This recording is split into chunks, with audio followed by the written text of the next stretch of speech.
Assalamualaikum warahmatullahi wabarakatuh. Alhamdulillahirobbilalamin. Marilah kita bersyukur atas rahmat, nikmat, serta kesehatan yang telah Allah berikan kepada kita. Dan tidak lupa juga kita haturkan sholawat serta salam kita kepada junjungan kita Nabi Muhammad SAW. Pada kesempatan ini saya akan menjelaskan tentang kegiatan ekonomi. Sebelum kita masuk ke materinya, saya mohon izin untuk memperkenalkan diri terlebih dahulu. Perkenalkan, nama saya Hamli. Saya dari Prodi Manajemen Zakat dan Wakaf, Fakultas Ekonomi dan Bisnis Islam. Mata kuliah saya pengantar ekonomi Islam. Demikianlah perkenalan dari saya. Langsung saja kita masuk ke materi kita, yaitu kegiatan ekonomi. Kegiatan ekonomi adalah kegiatan manusia dalam memenuhi kebutuhan hidupnya. Dan kegiatan ekonomi ini ada 3. Yang pertama produksi, dan yang kedua distribusi, dan yang ketiga konsumsi. Jadi dari ketiga kegiatan ini saya akan membahas kegiatan distribusinya, yang mana tujuan yang akan kita bahas yaitu ada 3. Yang pertama menjelaskan pengertian distribusi, dan yang kedua memberikan contoh lembaga distribusi, dan yang ketiga menjelaskan saluran distribusi. Nah, sampai di sini pernahkah kita berpikir bagaimana baju yang dibuat di pabrik bisa sampai ke tangan kita? Tidak tahu kan? Nah, kalau kalian ingin tahu, mari kita pelajari bersama. Itu semua terjadi karena ada kegiatan distribusi, makanya bisa sampai ke tangan kita.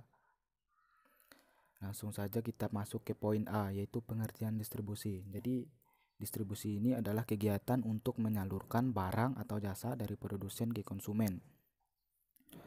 Jadi lembaga atau perorangan yang melakukan distribusi itu disebut distributor.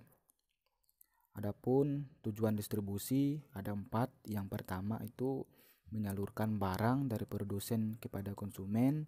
Yang kedua, agar hasil produksi lebih berguna bagi masyarakat. Dan yang ketiga, kebutuhan masyarakat akan barang atau jasa terpenuhi. Dan yang terakhir, agar kontinuitas produksi terjamin. Lalu, siapakah yang disebut distributor?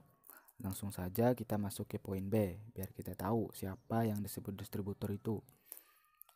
Jadi di poin B ini ada lembaga distribusi. Yang pertama itu lembaganya yaitu pedagang.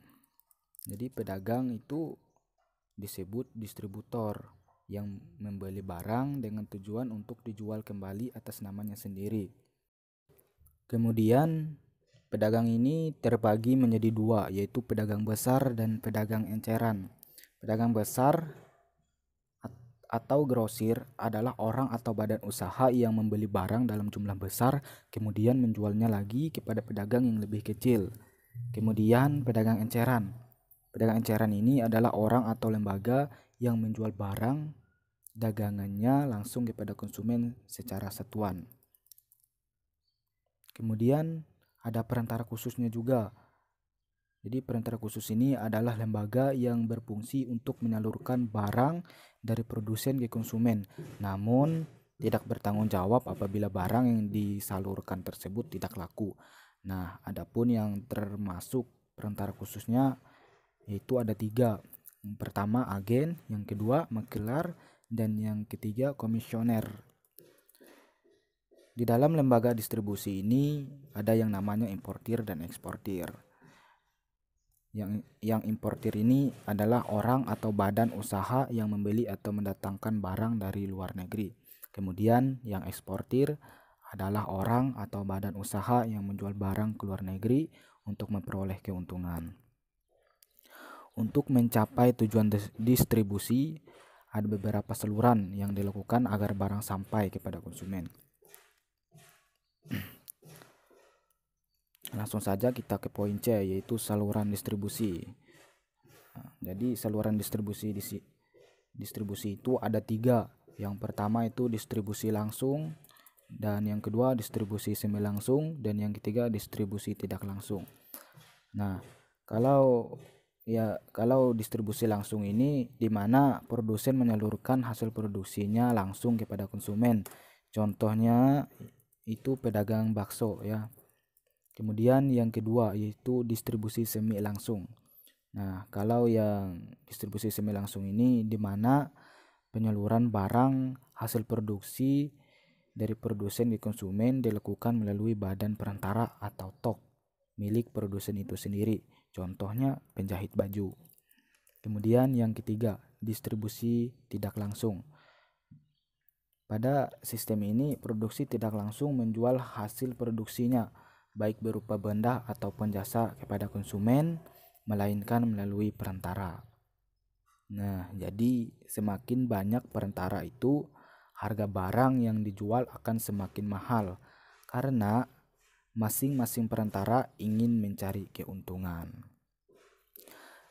Demikianlah materi yang saya sampaikan, semoga bermanfaat. Kurang lebihnya saya mohon maaf, dan apabila ada perkataan yang kurang jelas dan kata-kata yang salah dari saya mohon maaf, karena kesalahan itu hanya timbul dari diri saya pribadi, dan kebenaran itu hanya dari Allah Subhanahu wa Ta'ala. Syukron. Wassalamualaikum warahmatullahi wabarakatuh.